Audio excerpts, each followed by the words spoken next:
Hello, everybody. Welcome into another edition of the Computer America Show. Thanks to all of you for joining us. We got a terrific show planned for you.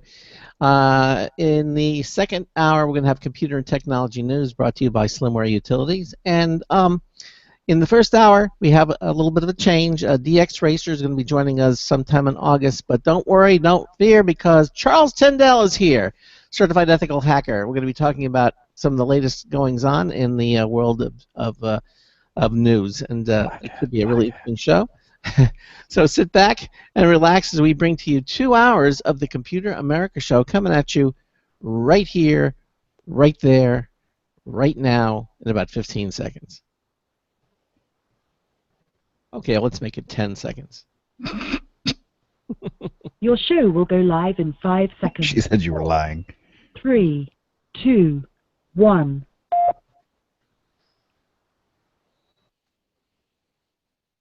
Broadcasting live, it's America's longest-running national radio talk show on computers, Computer America, hosted by national columnist Craig Crossman. Look for Craig's weekly column in your favorite newspaper. This show is being beamed nationwide at ComputerAmerica.com. Keep it here for technology news, computer products, guest interviews, and your phone calls. You're listening to Computer America. Hello, and welcome into the Computer America Show. It's the nation's longest-running, nationally syndicated radio talk show about computers and technology. Computer America is heard around the world and coast to coast. And I'm your host, Craig Crossman. And I'm your co-host, Ben. And welcome into another edition of the Computer America Show. As I explained to you what happened to us yesterday, we're live radio broadcast, and things change. Guests can be a little bit, how shall I say, unstable. We originally had yesterday. We had Epson scheduled to be with us, and I spoke with them, and they the gentleman who's going to be there, Brian Balthazar, who was the consumer product manager for Epson, talking about their Echo Tank printers, amazing printer. I really want to talk about it. I think you're going to find it really interesting. I mean, imagine an inkjet printer that has enough ink to last 2 years before you have to change the ink out. I mean, it's an amazing product. But he fell sick, and he's going to be joining us on the 15th of August. He'll be back with us. And today's guest was DX Racer, but unfortunately, John Cipher, who is going to be on with us, was detained. He's still in California. He's just getting back from Comic-Con, and evidently his flight changed and canceled. So he can't be with us today, but I will reschedule DX Racer to be on again sometime in August to talk about their really cool gaming chairs and other products that they make. So in the meantime, we're going to have with us the one and only Charles Tendell is here with us today. All right. Now, of course, Charles is a certified ethical hacker and just general all-around nice guy. And he's going to be joining us for the first hour of the show. We're going to be talking about, some of the current things that are happening in the news, and the DNC and the RNC, and them getting hacked and all the interesting things. We're going to be talking to him about that. Of course, he's going out to DEF CON and Black Hat, so we'll just kind of get all that information. In the meantime, if you have a comment or question, we'd love to hear from you. Give us a call at 347-884-8881. 347-884-8881 will get you on and get you through. Or you can go to any page at ComputerAmerica.com, any page, and go there, and you'll see on the menu bar it says live stream. If you click that, you'll go to our live video streaming page. You'll join the show already in progress, and you can watch a show. And you can listen to it as well.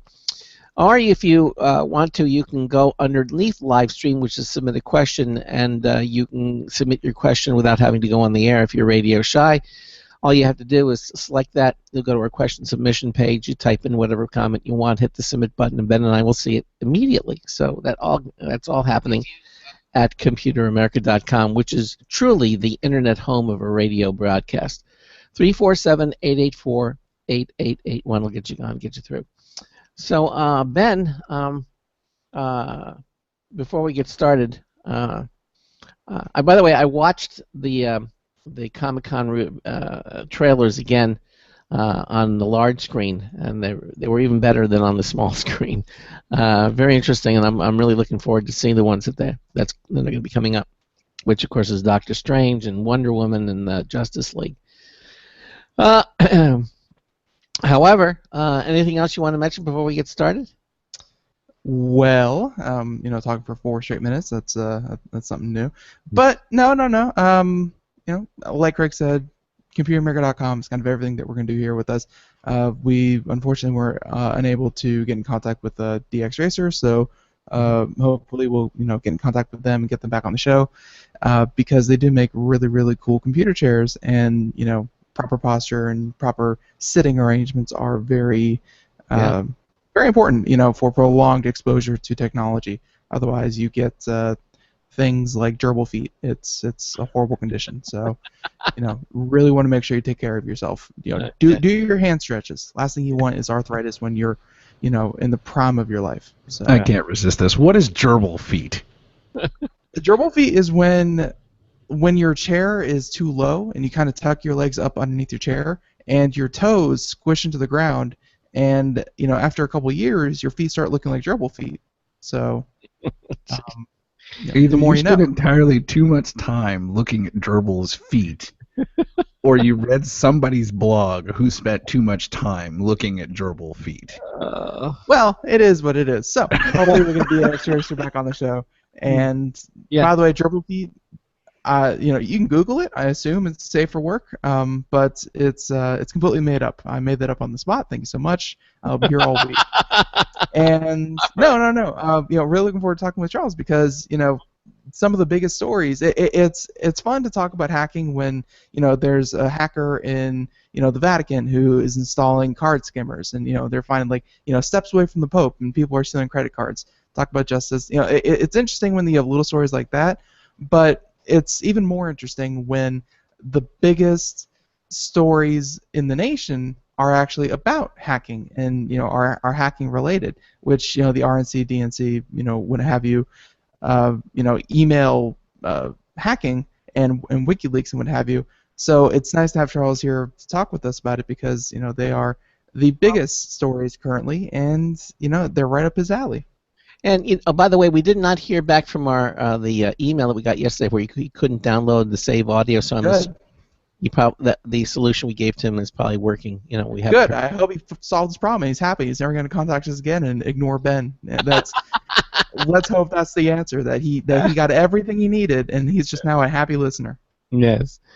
Well, let's introduce Charles. Charles Tendell, of course, is a certified ethical hacker, and as a certified ethical hacker, hacking forensic investigator, and information security professional, Charles brings to the table over 15 years of professional experience in cybercrime and investigations. He holds certifications accredited by both the Department of Defense and the American National Standards Institute.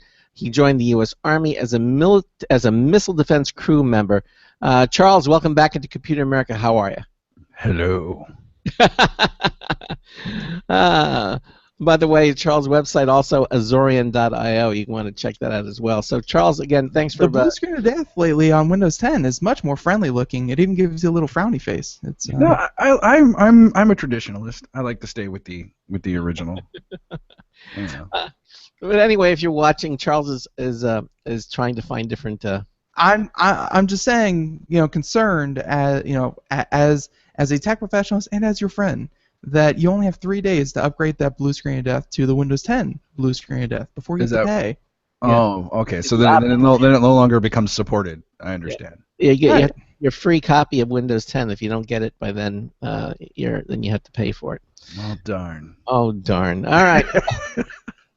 Well, anyhow, welcome to the show, and again, you being a radio talk show host now officially, I guess, you also can understand that when guests call in or do the last moment, say I can't make it for whatever, and you have to, try to be prepared. Now that happened yesterday, and I didn't want to do two consecutive shows with just all solid news, although we could probably have found stories, but I always I turn to you because there are a lot of things happening. The DNC and the RNC conventions were both hacked.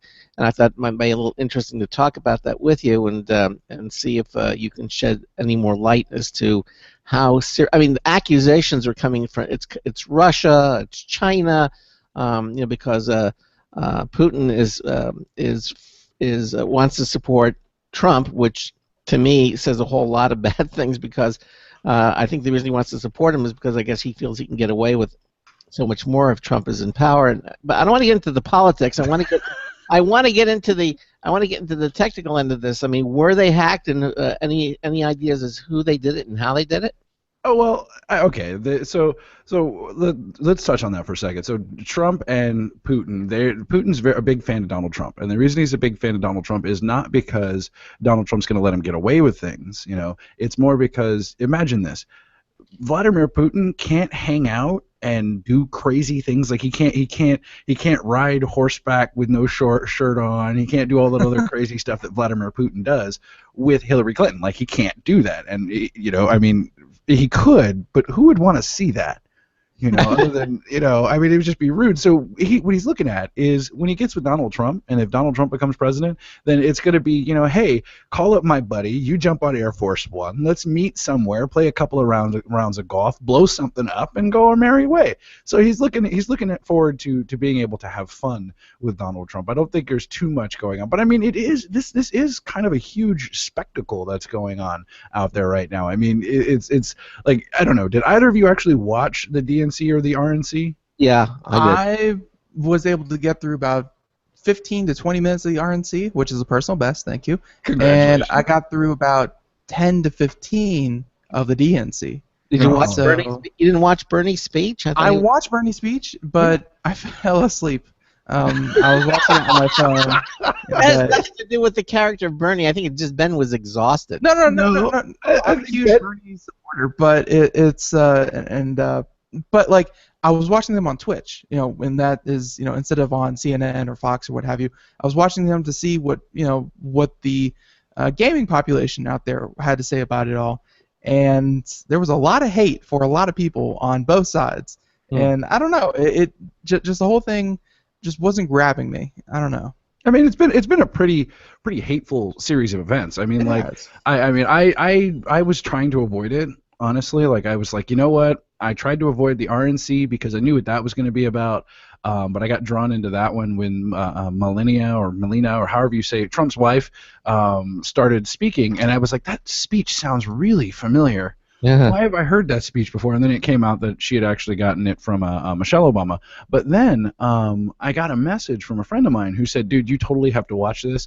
Sarah Silverman is going to come out and talk about getting people over to Bernie Sanders. And I'm not a fan of Sarah Silverman, right? I'm really not. I'm like, she's one of those comics that just the more vulgar her comedy, the more laughs she gets. So she's like one running fart joke, if you want to put it that way.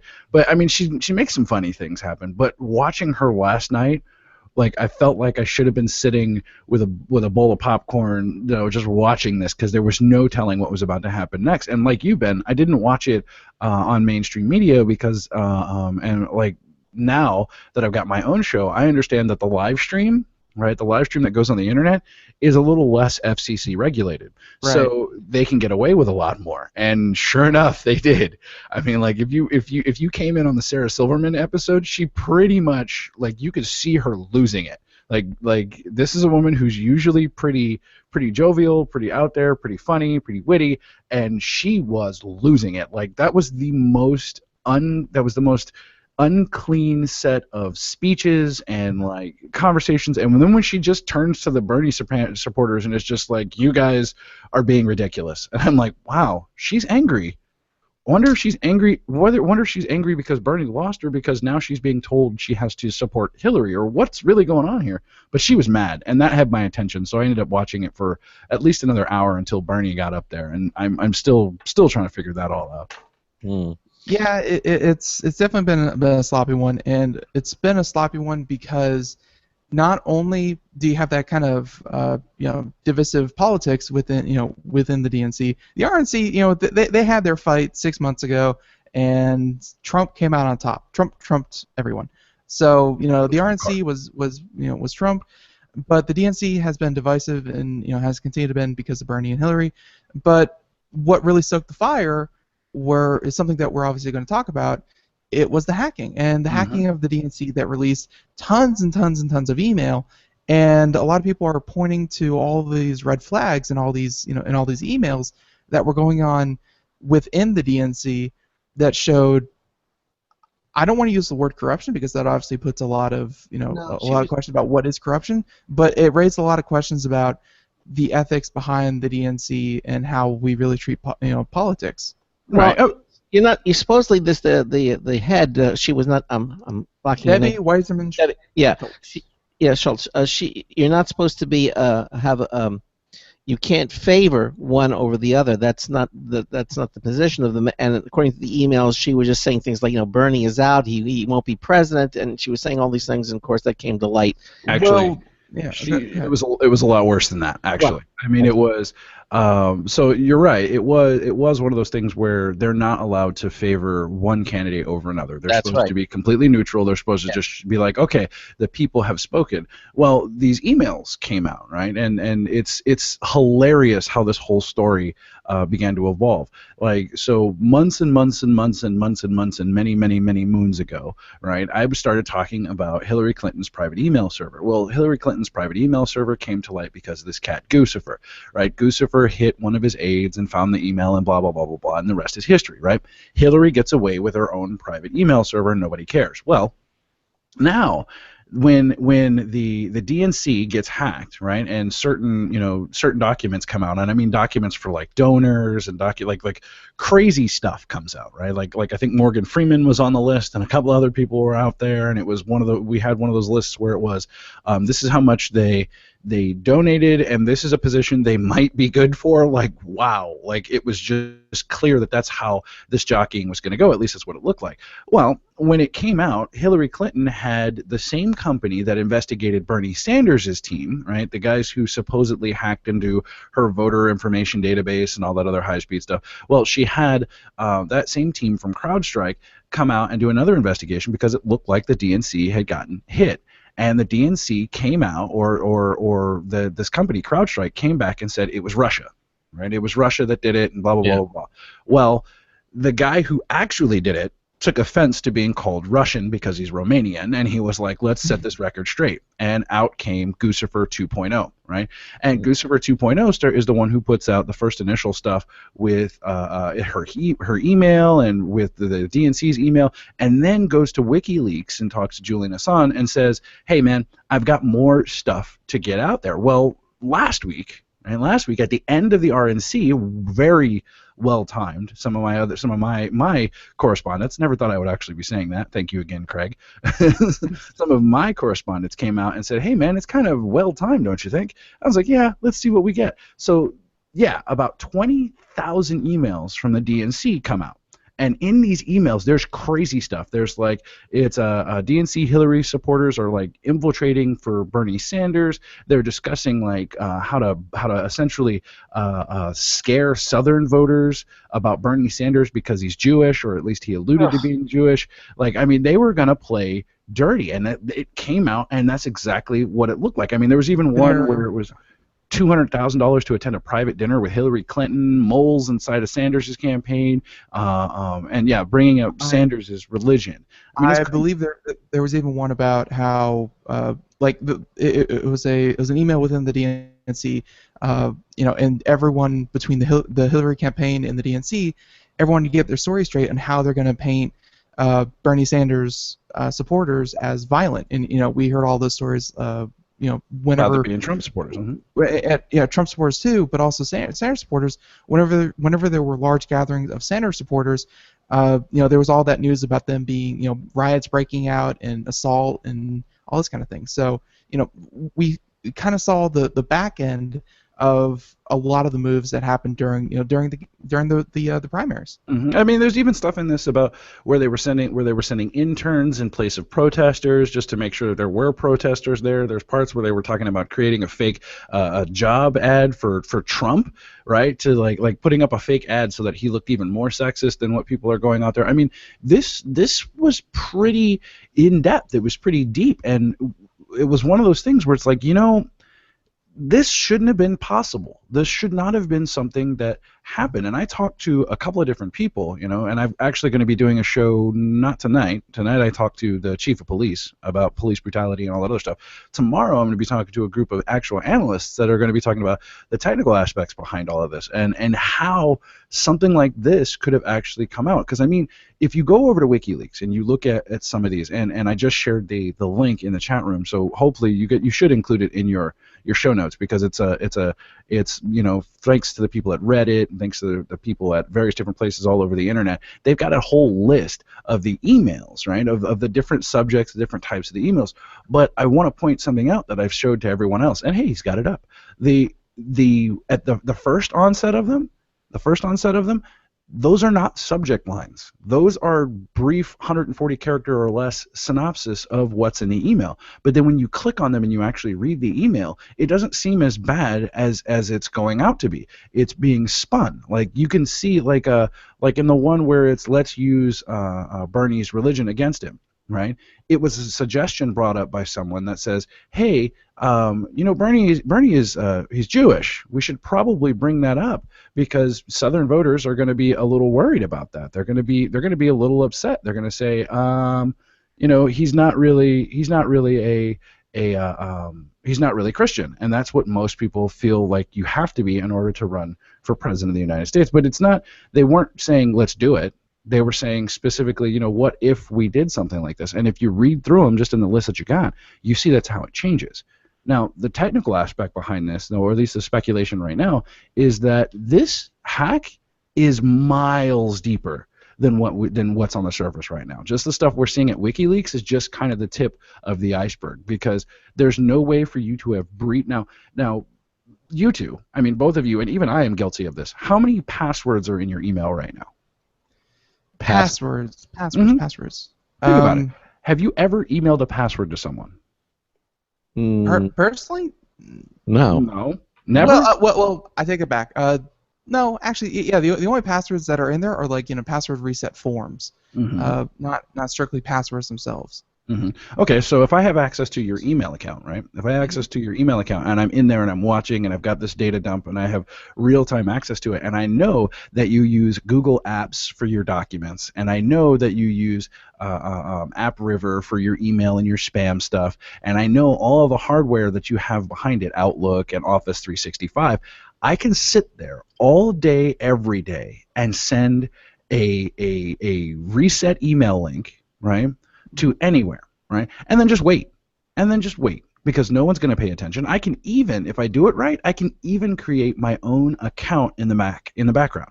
Like I can create a do not check this account ever at dnc.org and just sit there and just have all email forwarded or dumped or still have backdoor access to all of this. And I went and did a little bit of investigating, right? I went and did some looking on all the things that they've got for the DNC, and it looks insane. Like it's like they've got domains out there for Portal, for webmail, for all these other ones out there where they're subdomains, but they were active up until this breach came out, and now they're inaccessible, or you have to be behind a VPN. But there are VPN servers out there. I mean, there's no way that all he got was emails. There's no way. And just wait. As the days go by, we're going to see more than just this detailed list of supposed emails, and we're going to start seeing more and more technical documents coming out from the DNC about crazy stuff. So, I mean, it's going to be a fun week.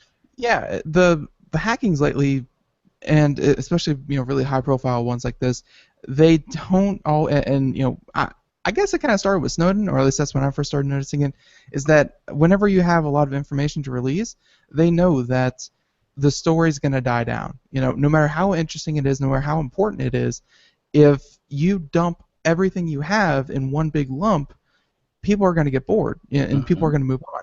So they release, 10% of what they have, 5% of what they have, and they keep the story going by releasing more information over time, because they don't want the story to, become old. They want to continuously, say, here's the taste. Just keep on watching. We have a lot more, and like these high-profile hackings aren't a one-off thing. They're usually a wait till next week. We have more emails. It's gonna keep going, and I think when the bombshells begin to drop, right now people are just they're watching this and they're in awe, right? And you tried to watch a portion of the DNC last night, and opening up, it was just Trump, Trump, Trump, Trump, Trump, Trump, Trump. Hillary is okay for president. Trump, Trump, Trump, Trump, Trump, Trump. Right. Bernie, Bernie, Bernie, Bernie, Bernie, Bernie. Like, whoa, guys. So this is going to come out, and I mean, when it does, people are going to be awestruck. They're not going to know what to do. They're going to be sitting around like, do we continue to chase Hillary Clinton? Do we switch to Bernie? What are we going to do here? Or I think people might just be getting numb. They might just be tired of hearing about it and be like, you know what, I don't care anymore. Yeah, it's like I have not been around very long to focus on politics. 25 years. That's that's something. But maybe there's something to politics, and it's a common running theme in politics that it's corrupt. It's a no man's game, whatever. But maybe it's the fact that we have the rise of electronic communications. There weren't exactly emails when Nixon was in office. There wasn't exactly emails when Carter was in office. There wasn't emails when Internet. Yeah, there wasn't even internet. Maybe we're seeing the rise of electronic communication, and the fact that there is some kind of trail, that there's not just people meeting in a room somewhere or having dinner and talking about this, but the fact that you can send an email or a text or whatever, and all this information, like maybe this is the way things have always been, and then now we just have something to point to. Yeah, no, it's access. We have better access to because of the speed of the internet and the emails, which really wasn't there before. I mean, Trump can send out a tweet. 10 years ago you couldn't do that. I mean, it was unheard of. The fact that this gives people more access to high-profile people, which a few years ago just was not available, and I think it's kind of changing the face of everything that we're doing. It's definitely changing the workplace, because I think a lot of people know how hard it is to separate yourself from work when you have all the access to all your files and you can get work done from your car, from your home. I know a lot of people that have a lot of trouble separating home and work. I can't imagine separating, your personal life from politics when, let's say you're Donald Trump, you send out a tweet and all of a sudden 300,000 people have retweeted it. Mm-hmm. I mean, it's very easy to kind of take technology and use it to just kind of keep going.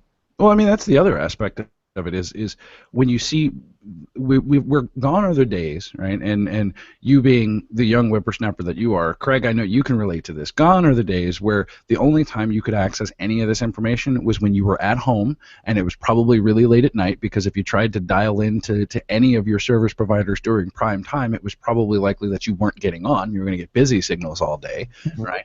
But gone are those days. Now this entire world exists in the palm of your hand.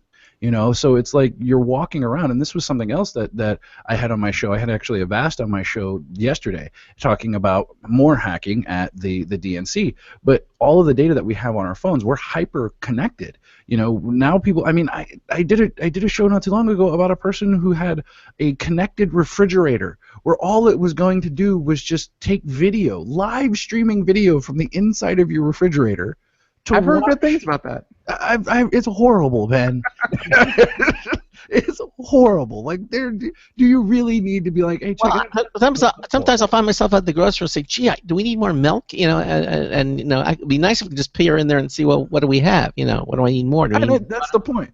That's the whole point of the project. That was the whole point of the project. But that same live video camera feed is supposed to turn off when the refrigerator's opened, right? It's supposed to disconnect so that it's not actively running all the time, right? Well, hackers actually found a way to actually keep that camera on and make your refrigerator like beep and whistle and do all these other things so that you come over to the refrigerator and you open the door. I mean, just imagine the next series of crazy pajama shots that are going to happen in front of this refrigerator with a camera on it. Okay, like it's going to happen. You've seen the People of Walmart pictures where they're like rolling around in their Minion pajamas. It's going to be so much worse.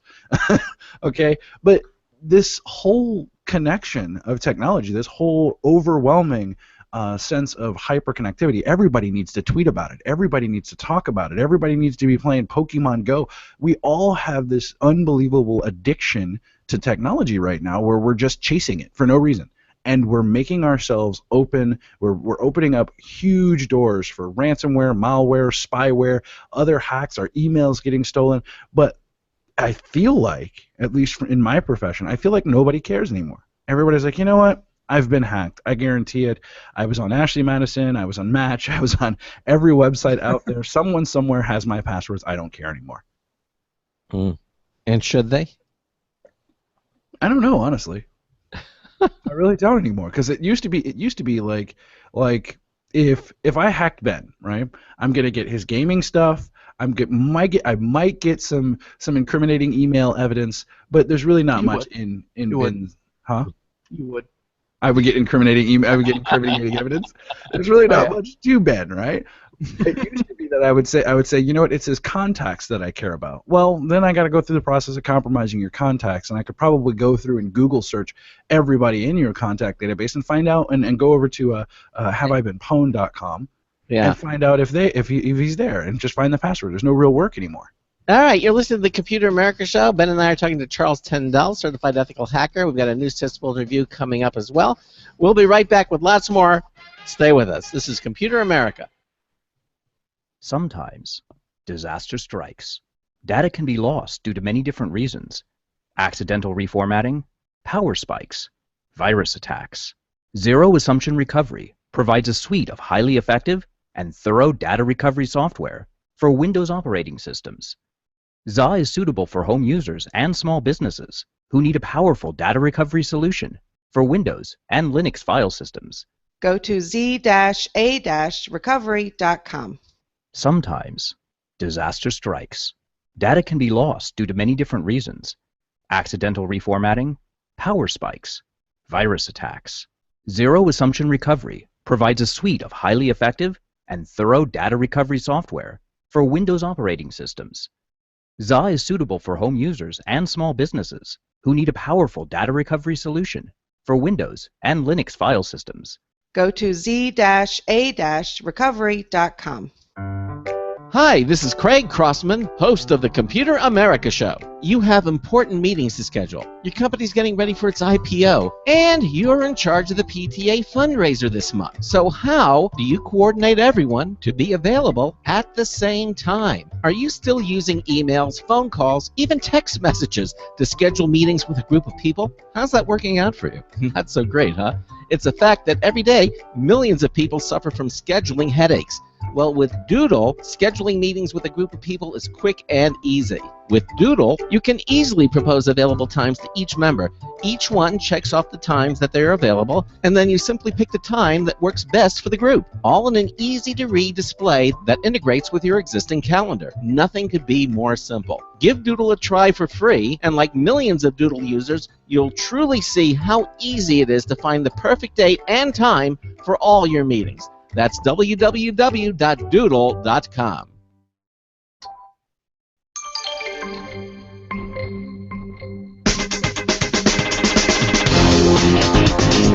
It's so humid, even the dry ice isn't. Marty Winston with a News Tips Bulletin Review for Computer America. This time we got in the LaQA microwave bacon cooker to see if it could live up to its promise of being a cleaner way to nuke bacon. In order to fit in most microwaves, its ripple bottom tray base is shorter than the bacon strips we bought at Target, so we fold the ends back inward. The top has a vent to let steam escape and does a good job of keeping all the splatter inside. It does tend to pop up on one side or another. Our first batch got a little overcooked, probably because our oven is more powerful than their spec. We adjusted and the next batches came out fine. Between, we poured grease into a running disposer as we ran hot water down the tray, then afterward, let the dishwasher clean up. Bottom line, LaQA makes a microwave bacon cooker that makes making bacon clean up a snap. Marty Winston, News Tips Bulletin for Computer America. Doesn't like a little alliteration in the morning. So, well, afternoon. Yeah, making bacon. So, welcome back to the Computer America Show. It is 33 minutes past the hour as we are talking to Charles Tendell. Yes, the one and only, about I believe we're still on the DNC hacking and things like that. Although we kind of diverged off to, what really doesn't matter at this point if you get hacked, because you definitely want to keep private information private, but because as Charles said, we have this fascination with having everything connected, everything online, all the data, as possible online. When you get hacked, you're not just losing a little bit of important information. Like, let's say 10 years ago you were losing work emails, you were losing private contacts, you were losing a lot. But nowadays, when everything from your Pizza Hut password to your I recently had to make an account to order a sandwich. I didn't like that, but that's besides the point. When your sandwich account is compromised, when your video game account is compromised, when your email is compromised, like when you have so much information on a person, I mean, yeah, it's going to be bothersome if they change passwords or get financial, kind of information about you. But what are they going to do with all the information? There's not a lot of real good stuff that they can sell anymore, to people. Yeah. Yeah, not anymore. I mean, it used to be that I could take all of that information and steal your Facebook page, or even kind of invade your bank account or do anything like that. But nowadays, it's like this is kind of worn. It's kind of beat. It's like nobody's doing that anymore. And identity theft is a thing that nobody really cares about anymore. Everybody's like, yeah, my identity got stolen. They went and tried to finance something silly and they got caught, and that's the end of that. But what becomes more relevant to people is when it does start actually hitting their bank accounts, when it does start actually draining them financially, and then they're worried. Then they're like, why wasn't this more secure? Or in the case of the DNC, heads roll, people get fired, people get replaced. It calls into question the validity of a presidential candidate. It calls into question the integrity of an organization that's supposed to be non-biased and supposed to be guiding this country forward. And to me personally, I'm like, this is just a lot of hits for Hillary Clinton. I mean, a lot. I mean, it's almost like at first I thought we were all going to just be trouncing on Trump, and we were going to be worried about him, and we were going to talk bad about him. But every single solitary week, it goes, unfortunately, shooting Hillary Clinton, shooting Hillary Clinton, shooting Hillary Clinton, or hacked Hillary Clinton. And I mean, it's just insane. It's I don't know what to do anymore. And I part of me is like, I'm glad I'm in this field, because the more people get hacked, the more job security I've got. But it almost seems like an epidemic we can't stop. Right. When the common cold breaks out, doctors don't say, "Oh, yeah, come on in. We need to run some CAT scans. We need to, get you in here." No, when the common cold breaks out, they say, "Oh, you have the cold. It's going around this time of year. Go home, drink some soup. Get some rest. You'll be fine." Mm-hmm. When everyone's getting hacked, you kind of say, "Yeah, change your passwords, two-factor authentication when you can. Mm-hmm. Protect yourself. But if you get hacked, same thing. Just change your passwords, and that's it." Well, you want to get hacked these days. All the cool kids are doing it. All the cool kids are getting hacked. All the cool kids are getting hacked. Right. Well, there's getting hacked, and I guess the ones that are making, the ones that are making the news, like more and more, they seem to be trying to point them towards, and again, this may just be politics because of election cycles, but it seems like these big hacks, they keep trying to pin them on state-sponsored hacking, and I have no doubt that goes on, but as we saw with Guccifer and Guccifer 2.0, they say, wow, this hack is so immense, it had to be Russia, China, India, it had to be someone, but turn around and it's just one guy, and he he found out login credentials and downloaded everything to a spare hard drive. Mm-hmm. It's not state sponsored anymore, but it makes just as much news, and the news really wants it to be state sponsored. Yeah, they really did. They really wanted this one to be a state sponsored actor, and I mean, it could come out later. It could come out later that what CrowdStrike said was accurate. I mean, they did say, no, this was a Russian organization, and then when it started coming out with more and more information, it was, no, it's Russia. Russia's doing this. It's that's where the attack came from. It's now just they're trying to seed more information to kind of deflect and do all that other stuff. But I was talking to one of my team members, and it was flat out. I was like, you know what, man, I can be in Russia right now. In fact, I can click a button on my computer, and you'd think I was in Cambodia. It's just how it works nowadays. Like it's really difficult to tell who's behind the keyboard and who to point fingers at, and so on and so forth. But the part about it that scares me is the cover up, is the blatant disregard. Like, her email server got hacked. Oh well. The DNC's email gets hacked. Oh well. What's going to happen next? Nuclear launch codes got hacked. Who cares? It's like it's and I feel you. Right now it's like, there's not a whole lot we can do, but there are thousands of guys like me. There really are. There are thousands of guys like me who are sitting out there behind our keyboards and going, you know what? The government's got a problem. They're getting hit all the time. They're not protecting their assets. They're ramping up. And if you've been watching any of the things that have to do with the military, they've been ramping up their cyber capabilities, but it's too little, too late. The guys that they need, the people that they need, are people like me who are just out here flapping. We're just out here like, seriously, we're trying to climb, we're trying to get up this ladder, but you want to focus on people like CrowdStrike and the companies that have billions of dollars worth of resources to market to you. So what are we supposed to do? And then in the midst of all of that is a general consumer who just doesn't know what they want to do anymore. Right. Yeah. Let alone the ever the ever increasing chance that the information that you want to keep secret, or any kind of data that you want to keep secret, is not even keep secret, but just kind of keep to yourself. No one really needs to know what I'm doing, on my browser or on my desktop, or like that feels like that's just my information. Well, more and more private companies are saying, we could really use that information. We can use it for diagnostics. We can use it to see trends, and we can sell that data to our advertisers so that we can better advertise to you. I mean, data that wasn't even being collected before is now being collected en masse and then being processed en masse. It's it's hard to see.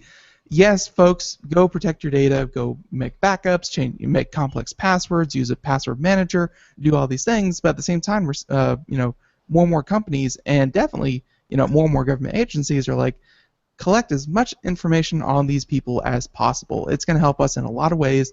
Maybe even make some money.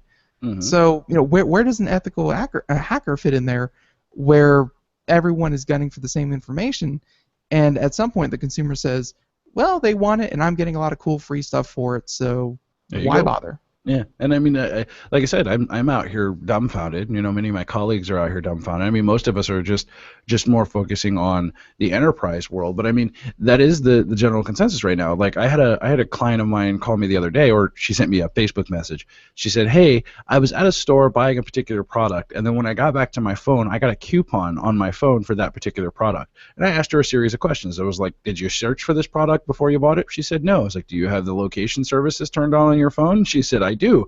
I said, "Did you pay with a credit card?" She said, "Sure enough, I did." I said, "Okay, guess what?"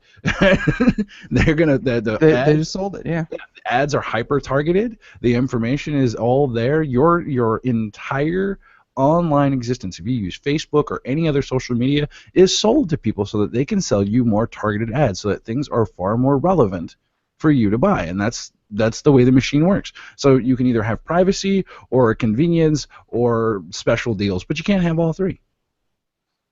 For sure. I've even heard of technology, being tested, that as you walk through a grocery store, as you walk through a mall, like the geofencing is getting so precise that it'll track you to the aisle that you're in, mm-hmm. and it will serve out coupons. Instead of those little coupon dispensers that are kind of built into store shelves, mm-hmm. they'll just pop up on your phone saying, "Oh, buy Jello brand Jello, and mm-hmm. you'll get 2 for 1." They're getting super targeted. Mm-hmm. Mm-hmm. I mean, there was actually CES. Forget when did I go to CES, Craig? Oh, that was like it was 2 years ago. 2 years ago, yeah. There, I met a company, and I think it's still up on the archive page, about their Bluetooth GPS geotag thing, and they were talking about embedding this type of hardware in products or putting it on racks so that it did just that. So, if you want to see how it's all going to end up, just go watch Minority Report. I mean, it just. Oh, yeah. That was another example that I heard about. That let's say you have a gallon of milk in your cart. As you walk by the cereal, the milk's going to talk to the cereal and say, "Hey, you have this milk. Why not grab some cereal? It's going to be 50 cents off." Like packaging is going to start talking to each other. Mm-hmm. I mean, well, they have it now where you can you don't even have the Cyclops anymore at the cashiers. Or as you put things into your basket, just everything gets checked out at that point. You don't have to go wait. You just pay. It's all in the basket. All they would do is maybe put it in a bag for you, but that's it. Where is that at? I mean, where is it? Some supermarkets are starting to do it. Oh man, see, you know what? You know how that came about though, right? How's that? It was the cashiers and the support staff going, you know what, I demand $15 an hour. So they turned right around and were like, you know what, we don't need you anymore. Your cart now does your job. We did do a story, and I feel like we've deviated from hacking, but at this point, we did do a story about a bratwurst bot, a bot that will cook bratwurst, using a camera to see what color the sausage was, and be able to take orders, cook the order, and plate it. And then, of course, you just need somebody to either come pick it up or somebody to come take it to the customer. And yeah, a robot was cooking food completely, on its own. I mean, our supermarkets down here is Publix in South Florida, and actually they're moving into the Carolinas. But you can order ahead. You have a Publix app. You can put your whole. You can order sandwiches. And when you get there, it's all kind of waiting for you.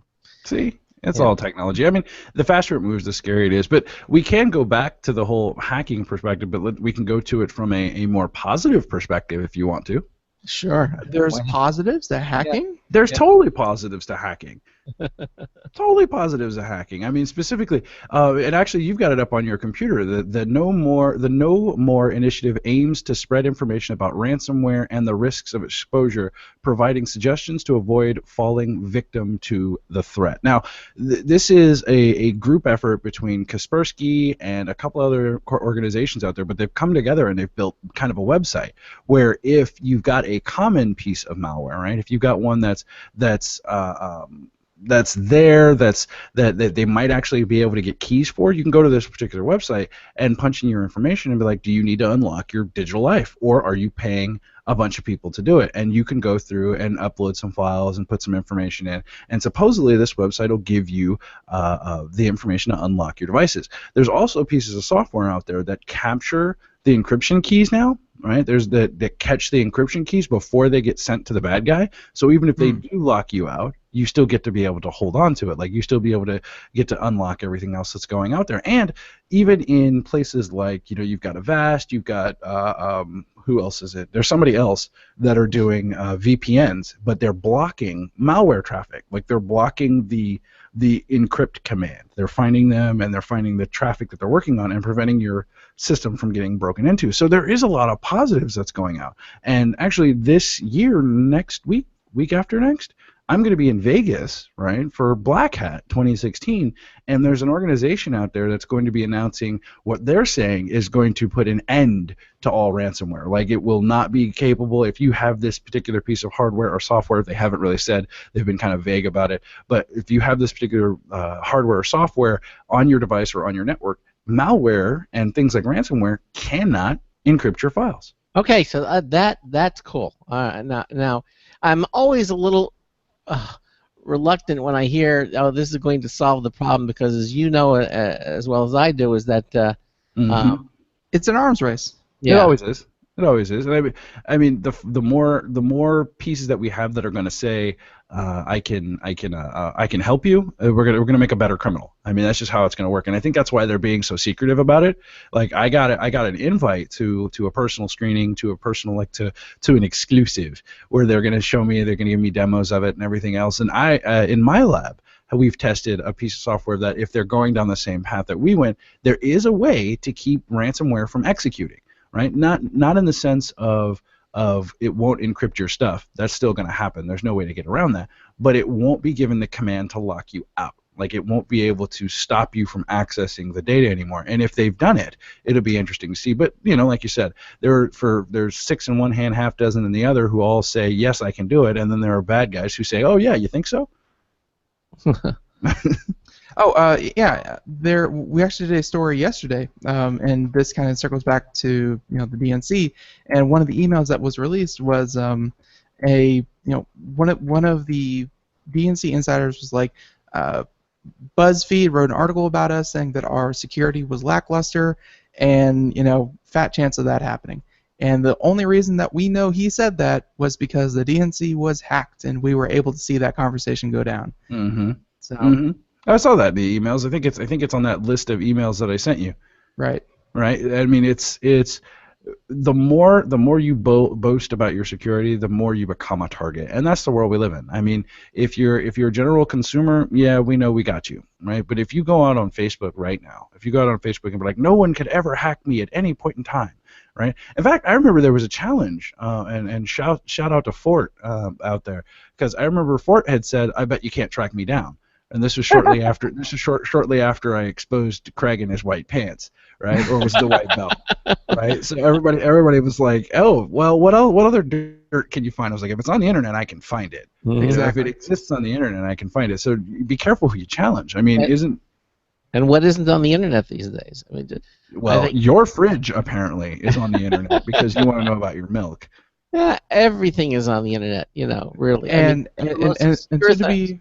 Right, and soon to be cars. I mean, we just did a story, and Charles, how does this make you feel that Ford, every model of the 2017 is going to be smartphone compatible and come with its own data plan. Yeah. Instead of the radio now, every single model Ford truck, you name it, are all going to have the Sync 3 technology is going to be built right into the car, so it works with your Android phone, works with your iPhone, Apple Play. I mean, it's all going to work. Meanwhile, that actually brings you back to an interesting point. So I was talking to a couple of producers recently, and the old school producers asked me about terrestrial radio, and I said, that's kind of dead, right? And they're like, no, it's not. I was like, yeah, it kind of is. I don't know anybody who actually listens to the physical radio any longer. Everyone listens to it on their phone. Everything gets listened to on your phone. And they were like, I don't know. And then one of the guys who actually spoke electronics and digital came in the room. He was like, he's right. It's like our terrestrial listenership is declining. Is just dying out. I mean, I mean, let me say it this way: it'll always be there. I mean, it'll always be there. It'll always be there. But the point is, the amount of listenership, everything is going to online. I know that the last time I drove from South Florida to North Carolina, I, instead of sitting there listening to terrestrial radio, and don't get me wrong, I would have loved to listen to, the BBC, NPR, political talk radio. I would have loved to listen to anything kind of talk radio, because when you're driving long distances, you can only listen to Katy Perry so many times before you feel like maybe the ditch isn't that bad of an option at this point. So I would have loved to listen to terrestrial radio, but AM. I'm sorry, the quality, I'm used to HD streaming nowadays. Yeah. I can't pay attention to it. Yeah. And then FM radio, there's nothing but the same pop songs. Like, the variety, the choice, the content that you get from using your phone, vastly superior to what you get in the car. And, car for 20, 15 minutes, fine, perfect, good, I'll listen to it. But for long car rides or just, kind of everyday kind of thing, I need connected devices. Mm-hmm. Now, see, I bring that up because I listen to things in my truck, and my truck is a newer Dodge Ram, right? It's pretty new, and it came out with that recent, we can hack your car, we can do all these other crazy things on it. Now, this is something that me and my team had actually figured out months ago. Okay, months ago. Like, we tore apart the firmware on it. We were changing the backgrounds. We were changing voices. Like, instead of my GPS showing a picture of my truck, it could have shown like a Camaro. Like, it was great. Well, not a Camaro because that's Chevy. You're gonna give your truck a complex or a I'm gonna make it feel bad. I feel like I don't love it anymore and it'll go bad. But the other aspect of it is the things that are in these cars. There was a research article done not too long ago, and this is going to be out at Black Hat. And I can't wait for this. For this because it's rumored that they're actually going to hack a car with normal people in it. Like, you're going to be in the car, and this is not a self-driving car at this point. Okay, they turn it into one. Okay, now it's not you driving it. It's not the computer driving it. It's the guy on the other side of the compound with his laptop driving your car. And it's not a UAV. What is it? A UCV? Unmanned. Well, no, it's not unmanned. It's manned. Well, no. We'd be sitting in it. in the back. Yeah, occupied controlled vehicle. There we go. Occupied controlled vehicle, but OCV. OCV. But it's one of those things. It's one of those things where the further we get down that path, especially when it comes to cars, right? Now we've got an electronic bullet that I can just drive around and do whatever I want with. But the first time it comes out that one of these electronic cars gets hacked and it kills someone, right? And it kills someone, and the person uses as their defense, "It wasn't me. My car got hacked." The world is going to end. It's just going to change. It's over. I mean, that's too far. Yeah, it's definitely going to be a bad thing, but at the same time, you're going to know exactly what happened because there's already a coalition, whatever Europe has, a coalition of car manufacturers that wants black boxes installed in every car. Mm-hmm. What went through the software side of it, what went through the hardware side of it. They want black boxes in cars, which I think is a pretty good idea, because considering things, let's take Tesla, that is more and more computer driven. It really is more of a computer than a car at this point. It's so technical. You get these instances of the gentleman was unfortunately killed by Tesla. They knew exactly what went wrong. They're going to make sure it doesn't happen again. But that was software side. That was big news. Mm-hmm. And then there was other stories where you have this woman who drove her car through the side of a store. And then tried to blame it on Tesla. And she's like, yeah, the autopilot took over and drove right through the storefront. It was crazy. And Tesla came back and they're like, well, turns out that you manually press on the accelerator in drive instead of reverse, and you put it through the wall yourself. So, these people, like car manufacturers, are going to know exactly what happened. If it was hacking, if it was, user error, they're going to know. How does that make you feel though? Like, these people have the ability to listen in, watch, and monitor everything you do in your vehicle. Now, if you're like most Americans, right? And if you're like most Americans, and I know Craig does this, driving down the road singing to yourself when you don't think anybody else is watching. Yeah. Craig doesn't even listen to radio. I have to have the radio on, but he doesn't even listen to radio. It's the voices in his head. That's entertaining enough for Craig. Right? Yeah, he listens to what Craig does is he drives around and he listens to Computer America. That's what Craig does. That's like, and he laughs at the jokes. It's like, there we go, it worked. But I have, as I told you, or I don't know if you know, but I've told people that I've given up my navigator, everything. It's not at the car. It's all on my iPhone now. I have a little mount. I just mount the iPhone up, and I have a little Bluetooth speaker, and all the navigation. I don't have to download stuff. It's all current. I mean, everything is on the iPhone in the car. Mm-hmm. And it's funny, Charles, like the way you brought that up, I absolutely hated and loathed the idea of when Progressive came out with their smart driver discount and they had the little plug that recorded all of your moves. I hated the idea that someone was going to have all the information about me and use that against me if I ever tried to file a claim. Mm-hmm. But now we're giving them even more information, even more precise information, and I'm thinking, what a great way to make self-driving cars. Well, it's not even about making self-driving cars. I mean, don't get me wrong. I'm looking forward to the day where I can actually just walk outside and be like, car, drive me to Chick-fil-A. And then I'm done, right? Like, that's all I want it to do. Drive me to Chick-fil-A. And then I can ride home enjoying my Chick-fil-A and be done with it, right? But it's one of those things where how much technology, how much do you want to put faith in this? I do mobile hacks all the time where I just walk into environments, and that was we didn't get to it. Maybe we got some time, but yeah, I do mobile hacks all the time where I just go into environments, put up a bunch of rogue wireless networks, and everybody and their brother connects to me. The technology exists right now where I can do that to a car. I can do that to a cell phone signal, and I can do it with a piece of hardware that looks no bigger than a USB dongle. And I could be in the car next to you intercepting literally all of the communication that your car has with whatever server it's talking to, period. I can see how far you've come. I can see your acceleration. I can see the last time you had an oil change, right? And that's a little scary for me. I see things like that. I hear about stuff like that all the time. And when I ask people how they feel about it, they're like, oh, it's going to be so cool. Okay, it's going to be cool. It's going to have a great thing about it, but we need to be thinking about it more securely. Yeah, but these are the same people who they see an unprotected Wi-Fi spot and they think and they imagine like the oasis in the middle of the desert, and they've been using their cell phone data for years and years, and then they see that open Wi-Fi network and they're like, I gotta connect to that. This is gonna be awesome. Oh, free Wi-Fi. Exactly. See, free Wi-Fi is not free. It is not. Free Wi-Fi you're giving up something to use it. And I mean, maybe it's the fear, uncertainty, and doubt that I like to talk about with people, or that some people say that I scare them with. But quite honestly, I've seen enough catastrophes in cybersecurity to know when something scary is about to happen. And I mean, the car idea, on one hand, it's going to be fantastic. It really is. It's going to be awesome. But without the proper controls, we're not going to be able to do much with it. Yeah, exactly. Charles, we got less than a minute, or can you stay with us for a little bit more into the next hour? No, I've got other plans at the 4 o'clock hour. That and my show actually airs at 5. So okay, I got stuff going on. Listen, Charles, thank you so much for being with us here again. Yeah, the CharlesTendellShow.com is the website. You can check it out. Oh, hey, Charles. Yeah, we are going to be designing a new Computer America site here soon. So again.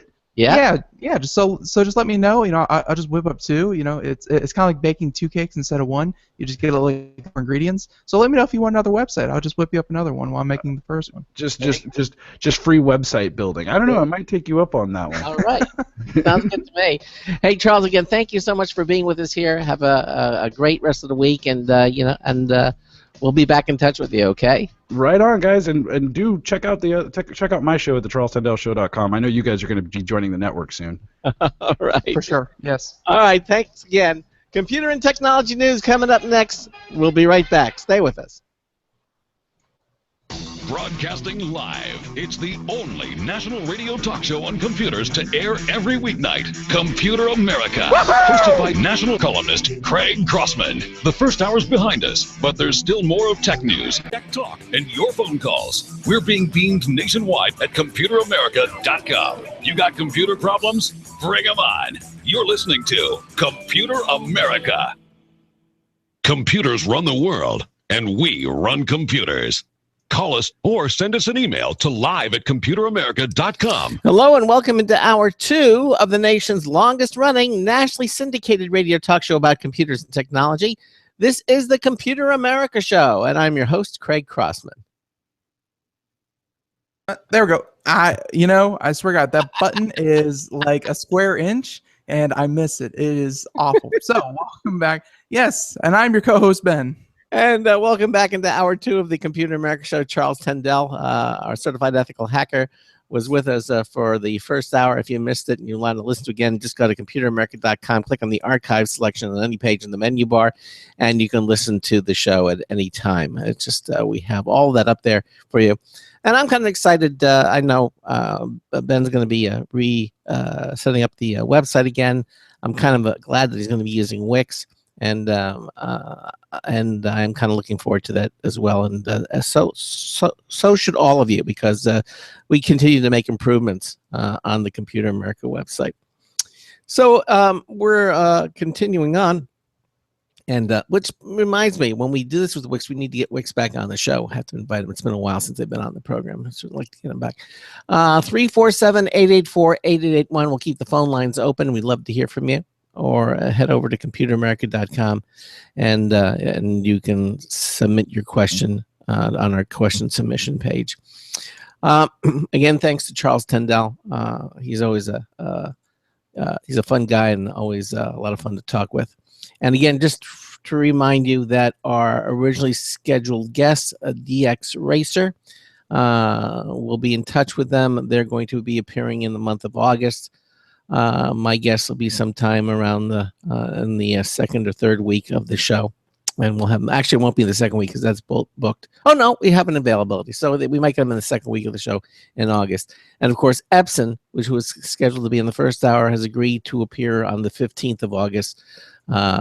Again, if you just go to computeramerica.com, go to our website. We will keep you updated on moment by moment. You can just go to the public calendar and you can see everything that's happening there. Just go to the guest calendar selection, just click it, and you can go to our calendar page and you can see everything there. Okay, of course, coming up on Friday, we're going to have another social media winner of the week. You can check that out. Love to have you go try to win that M535 Bluetooth wireless mouse that works with the Mac, Windows, Chrome OS. I mean, it's just a Bluetooth mouse. It's terrific. Valued at $40. We'll be giving one of those away on Friday. And so I think that's about it. Anything else, Ben, before we start doing our computer news? Anything else? Well, one thing we've been kind of hyping up here behind the scenes is that we're going to be switching over from a program that we use here for our video portion and switching over to Open Broadcasting Software. Slight snag, that's going to be a little bit, so don't be expecting that anytime soon. But I'll let you know when it does happen. Is the snag something that's insurmountable, or is it just... Yes. Ooh, that's not good. And this just came to light, a couple of days ago? You realized the problem? At the beginning of this hour. So, yeah. Okay. One of the settings that, one of the reasons that I was, we were kind of late behind the scenes setting up the show was that I was messing with some settings, and just for anyone out there who enjoys live streaming or doing any kind of webcam kind of thing, the program that I use right now, XSplit, does something called a virtual webcam output. And a virtual webcam output essentially turns what you have on the program and makes the output look like a webcam, kind of fixture. So when you go into programs like Google Hangouts, when you go into Skype, when you go into blah blah, instead of choosing a webcam like your Logitech webcam or whatever webcam you have, it'll create a virtual webcam, and the screen capture device that you have, or at least the screen capture software that you have, it outputs that what you have on the program as a webcam. So that lets you integrate with a lot more programs out there by essentially instead of the program connecting directly to the service, you just kind of spoof your output to make it look like a webcam. Oh, it's it's a great way to make it kind of all around useful. Well, Open Broadcasting Software does a lot of great things if you want to connect to services directly. Like, if we were using YouTube instead of Google Hangouts, or if we were doing, one thing or the other, it could connect to these services very, very easily and stream directly to these services. So that wouldn't be a problem. But because we use Google Hangouts, and because, I need to look like a virtual webcam just to get the settings right, it doesn't have that feature yet. It's often been asked for. I've been on the forums. I've been seeing it. There's, it gets brought up every month or so. Hey, when is this feature coming? And they're like, and the main developers behind the project are like, I really hate working with that kind of software, so it's never coming. If someone else wants to do it, it's open source, so please feel free. But in the meantime, he is so against working on it. What, the Google Hangouts, you mean? Right. Well, no, it won't work as a virtual webcam. Which is what you need to do it with Google Hangouts. Okay, well, a little setback, but at least so we might just have to continue, paying $50 a month to use XSplit, which is fine. But that's one thing that you get with an open source project, as opposed to something that you pay for. If you pay for something, you can kind of go to someone and say, "Hey, I really need this feature. Can you guys work on it?" And they'll say, "Yeah, we'll get right on it." But if it's an open source and in kind of a volunteer kind of basis, you can make the suggestion, but if you're not willing to, kind of roll up your sleeves and do the coding yourself, there's no reason you should expect someone else to do it for you. Got it. So when it's open source, it's great. We on our Linux shows, we talk all about open source and how great that can be. But when it's open source, you also have the fact that no one is forcing anyone. Like, you're not paying anyone to do anything for you. You're not forcing anyone to do anything for you. You are, I would say, at their mercy, but you are at their goodwill. Okay, makes sense. The one other thing that I am looking forward to is, I know you haven't committed to it, but I know you're leaning more and more to it, is bring. Yeah, again, as soon as you get Wix on the show, we'll talk about it, and we'll see what's up. Okay, all right. Because folks, if you go to websites, you'll see that they're updated every year, 18 months, what have you, and there are certain trends that happen, between websites. And the latest trend that is going on is, folks, if you switch over to the video portion of the show, and the video portion, very, very important for, the news segments that we do. But, instead of going to a particular article, one of the best examples of the latest trend in in website design is this, and this is something that I want to try to integrate. But if you see here on, again, go to Computer America, check out the video portion. If you see here on the video portion, you have these large tiles that are kind of side by side, and as you scroll through, it's, I'm having a bug right now, but it's tile by tile by tile, and it's essentially one big flowing list of a bunch of tiles as you go down. Mm-hmm. And that seems to be the latest trend, is that you have some kind of uniformity as you go down, and you have, the assets on your website, be they links, images, videos, what have you, they fit together kind of like a puzzle. And it's not the website of yesteryear where you had like the login, or you had the drop down menu on the left, and you had the big blog kind of thing in the middle. No, the newest thing is everything kind of fitting together like a big old jigsaw puzzle. So that's something I kind of want to utilize in our new website, because I feel like this format, imagine having, yesterday's show, the next day's show, the next day's show, having them as big tiles that are easy to read and easy to find. I think that would be really good for, for what we do here. It's going to work really well together. But at the same time, I need to make sure that Wix is going to be the right place that's going to give us the tools to design something like that. Okay. Well, we'll see. All right. And I will call them, and I will reach out to them and have Eric Mason, who is our contact from Wix, to come on the show and talk about it. Okay. Right. So just keep an eye out. If any of you are interested in web development, just know that you get these cycles of something that's popular, and you can't just ignore it because it's popular. You can't just say, "Oh, my website works. It's good enough." You kind of need to keep up with what's popular, because that is what people expect. And when they go from one website to another, if you're too jarring of an experience, if you're too different of an experience, it's a turnoff. So like your website can work for you for 10 years, but if you're too far removed from what everyone expects from other people, then you're just not giving them a good experience. Mm-hmm. Okay. Makes sense. All right. I think that said, let's begin our computer news and get started. Right. So here we go. Today's computer and technology news is brought to you by Slimware Utilities, the official optimization software of Computer America. You can visit them at slimwareutilities.com to clean, speed up, and optimize your Windows system. slimwareutilities.com. All right. So welcome into Computer Technology News. I'm currently texting right now. I know I shouldn't be, but I just got a text message from, wow.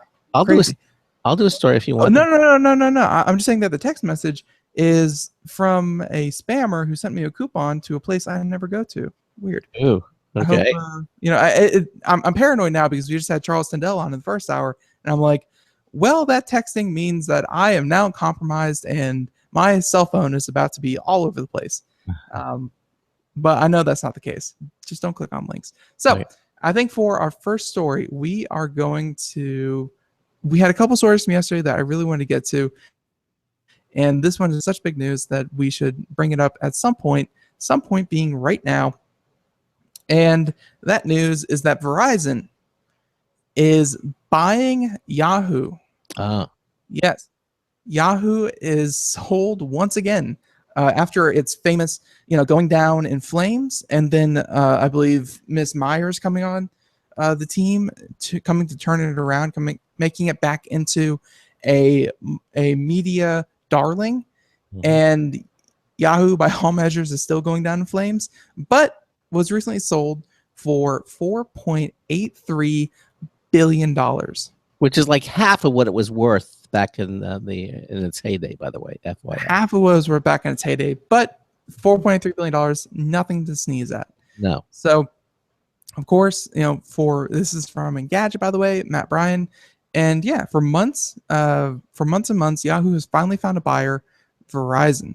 So the mobile operator, which is also the parent company of AOL and Engadget. So yes, AOL and Yahoo are now owned by the same company. Mm-hmm. Fun fact: the 90s would be appalled. Mm-hmm. So confirmed today that it will pay $4.83 billion for Yahoo's web business. So all the company's advertising, content, search, and mobile operations will transfer to Verizon and merged with AOL. So AOL, I'm sure, if you still have a Yahoo email account, then that at some point will find some integration or even be switched over manually to an AOL account or vice versa. So, when you have when a business buys another business that is in the same field, they tend to merge each other. They don't tend to keep the two running at the same time. So, and of course, as you already know, Yahoo has a solid portfolio of services and websites. The Yahoo homepage is the default destination for about 43 million people. Crazy that many people haven't changed their homepage in that long. 43 million people, and its weather and finance portals are also quite popular. So the company owns Tumblr and Flickr. Both those are pretty popular, although they may not be as competitive as they once were. Tumblr, they purchased Tumblr. They made some higher up decisions about the content that was allowed on Tumblr, and it hasn't been as competitive as as when they first purchased it. Like they actually did some damage to Tumblr instead of helping it grow and increase. And Flickr, ever since Google and Google Photos has come out, the need for Flickr and Flickr as a community has just been, kind of withering because Google has essentially replaced some of their services.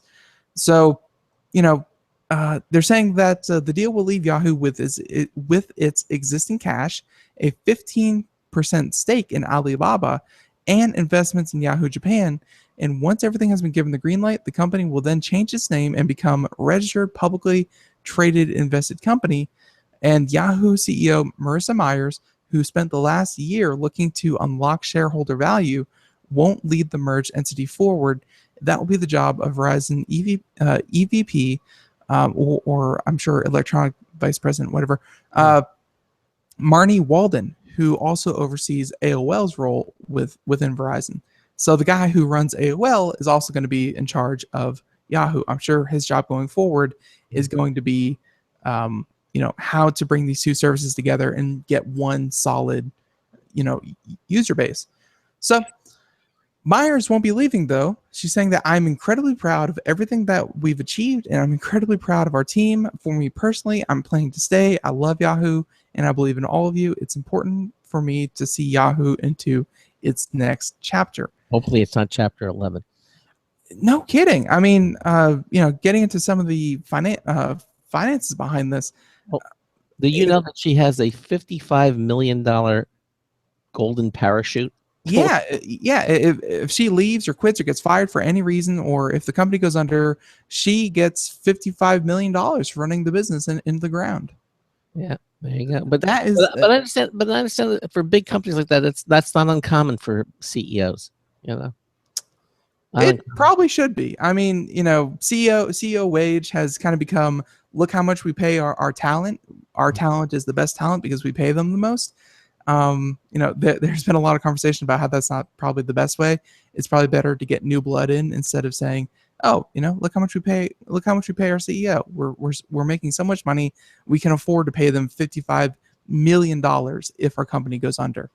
That's a little weird, but it just goes to show how how desperate Yahoo was for new management, that they said that come in, we'll pay you tons of money if you succeed or fail.